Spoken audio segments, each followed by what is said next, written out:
Hello दोस्तों, स्वागत है आपका हमारे यूट्यूब चैनल मरीन वर्ल्ड में। दोस्तों, आज के इस वीडियो में मैं आप लोगों को बताऊंगा मुग़ल साम्राज्य के रोचक इतिहास और इससे जुड़ी महत्वपूर्ण जानकारी के बारे में। दोस्तों, वीडियो में आगे बढ़ने से पहले मैं आपसे रिक्वेस्ट करना चाहूँगा कि अगर आपने अभी तक मेरे चैनल को सब्सक्राइब नहीं किया है तो इसे ज़रूर सब्सक्राइब कर लीजिएगा और अगर वीडियो अच्छा लगे तो इसे शेयर ज़रूर कीजिएगा। तो चलिए दोस्तों, इस वीडियो को स्टार्ट करते हैं। दोस्तों, मुग़ल साम्राज्य के इतिहास के बारे में ये थर्ड वीडियो है। फर्स्ट दो वीडियो मैं ऑलरेडी अपलोड कर चुका हूं, जिसका लिंक डिस्क्रिप्शन बॉक्स में है, आप वहां पर जाकर उसे देख सकते हैं।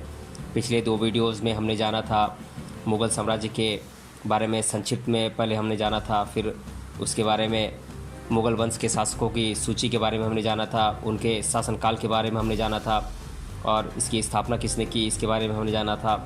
फिर मुग़ल वंश के सभी प्रमुख शासकों के बारे में हमने जाना था विस्तार से। और आज के इस वीडियो में हम जानेंगे मुग़ल साम्राज्य की वंशावली के बारे में। तो पहले हम जान लेते हैं मुग़ल शासक जहीरुद्दीन बाबर के बारे में। पहले हम इनके संतानों के बारे में जान लेते हैं।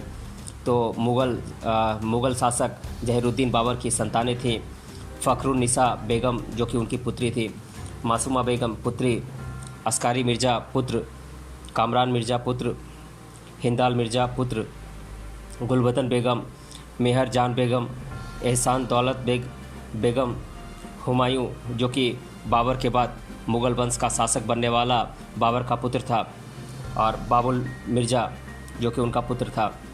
अब हम द्वितीय मुग़ल शासक हुमायूं की संतानों के बारे में जान लेते हैं।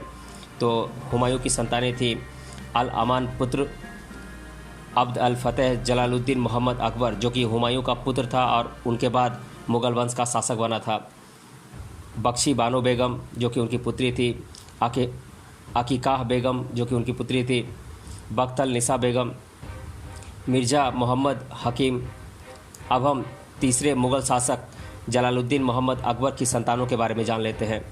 तो इनके संतानें थीं हसन, हुसैन, दादी खानम, जो कि उनकी पुत्री थी, सुल्तान सलीम नूर अल-दीन जहांगीर, जो कि अकबर का पुत्र और उसके बाद बनने वाला मुग़ल शासक था, शाह मुराद, दानियाल आरम बानू बेगम, जो कि उनकी पुत्री थी, सक्र अल निसा बेगम, जो कि उनकी पुत्री थी। अब हम चौथे मुग़ल शासक जहांगीर की संतानों के बारे में जान लेते हैं।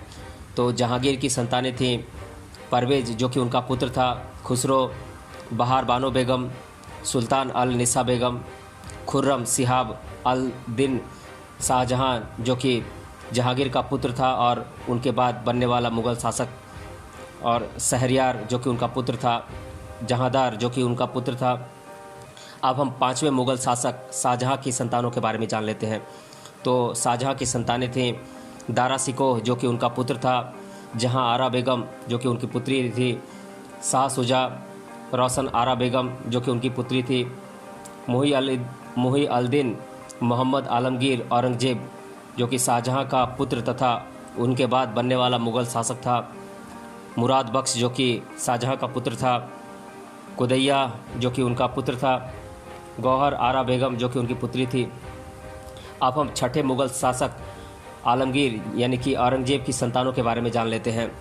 औरंगजेब की संतानें थीं जेबुन्निसा, जो कि उनकी पुत्री थी, जीनत उन्निसा, जो कि उनकी पुत्री थी, मोहम्मद सुल्तान, मोहम्मद मोइज़म बहादुर शाह आलम, जो कि औरंगजेब का पुत्र और उनके बाद बनने वाला मुग़ल शासक था, बदरुन्निसा बेगम, जो कि उनकी पुत्री थी, जुवादत उन्निसा बेगम, मोहम्मद अकबर, मोहम्मद आज़म शाह, मिहिर उन्निसा, मोहम्मद काम बख्श इत्यादि इनके संतानें थीं।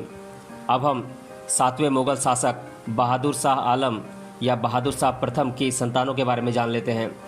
तो बहादुर शाह प्रथम की संतानें थीं जहांदार शाह, जो कि बहादुर शाह प्रथम का पुत्र और उनके बाद बनने वाला मुग़ल शासक था, अज़ अल दिन, जो कि उनका पुत्र था, मोहम्मद अज़ीम, जो कि उनका पुत्र था, दौलत अफ़ज़ा, रफ़ी अल शान या रफ़ी अल क़द्र, जहान शाह, मोहम्मद हुमायूं इत्यादि उनकी संतानें थीं। अब हम आठवें मुग़ल शासक फ़र्रुखसियार की संतानों के बारे में जान लेते हैं।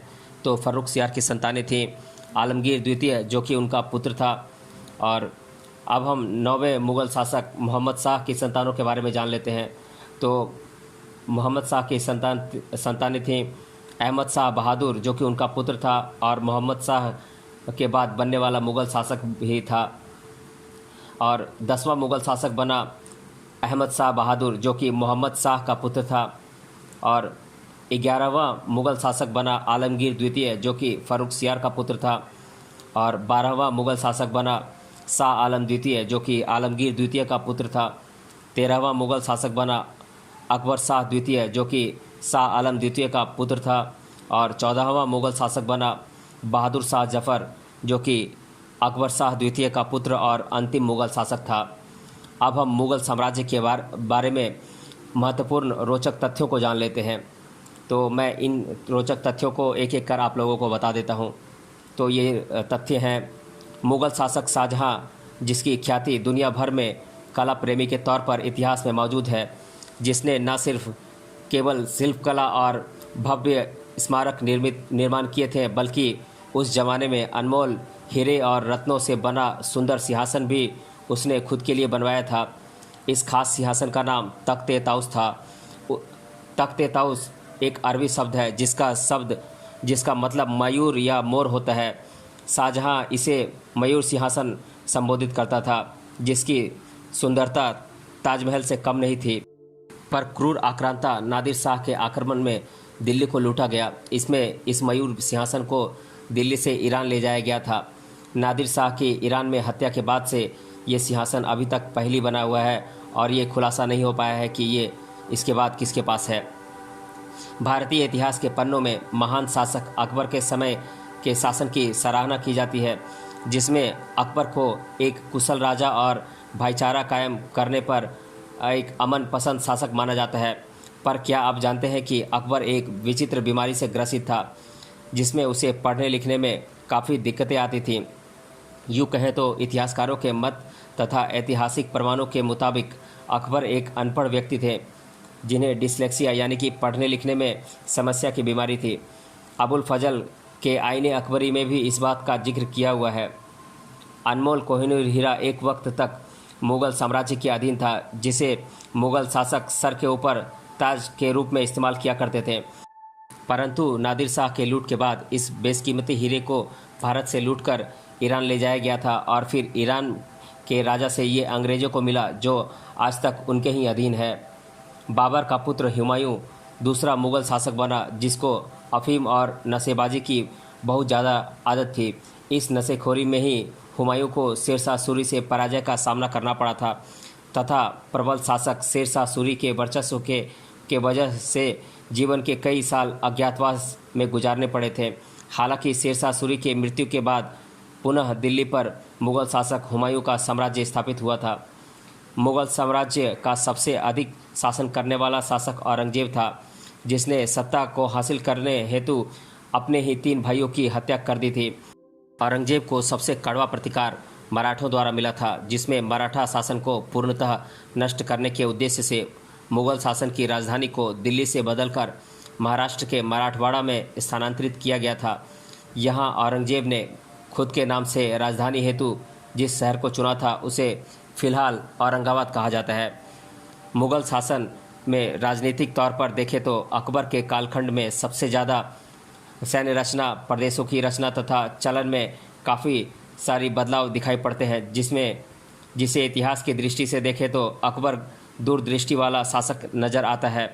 अकबर के समय में धर्म भेद और धार्मिक कलह इत्यादि जैसी बातें देखने को नहीं मिलती, जिसमें हिंदुओं को तीर्थ यात्रा पर लगने वाला कर भी माफ़ किया गया था। वहीं महान संत तुलसीदास और भक्ति पंथ के महान साधु संत भी इस दौर में हुए थे। अकबर के दरबार को नवरत्नों का दरबार कहा जाता है। इसमें बीरबल, टोडरमल, तानसेन इत्यादि शामिल थे।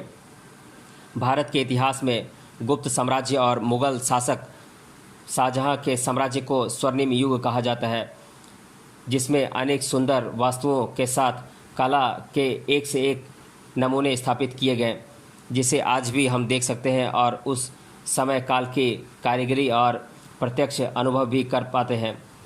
लगभग 331 साल तक भारत पर शासन करने वाले मुग़ल शासन का सबसे अधिक विस्तार अकबर औरंगजेब के शासनकाल में हुआ था, जिसमें तात्विक दृष्टि से देखें तो इन दोनों शासकों की विचार प्रणाली एक दूसरे से काफ़ी अलग दिखाई पड़ती है। औरंगजेब एक कट्टर धार्मिक शासक था, वहीं अकबर सहिष्णुता से शासन करने वाला शासक सिद्ध हुआ। अब हम मुग़ल साम्राज्य के बारे में अधिकतर बार जीके में पूछे जाने वाले प्रश्नों को एक एक कर देख लेते हैं। तो पहला प्रश्न है, मुग़ल शासन से संबंधित इतिहास की जानकारी हेतु कौन कौन सी किताबें उपलब्ध हैं।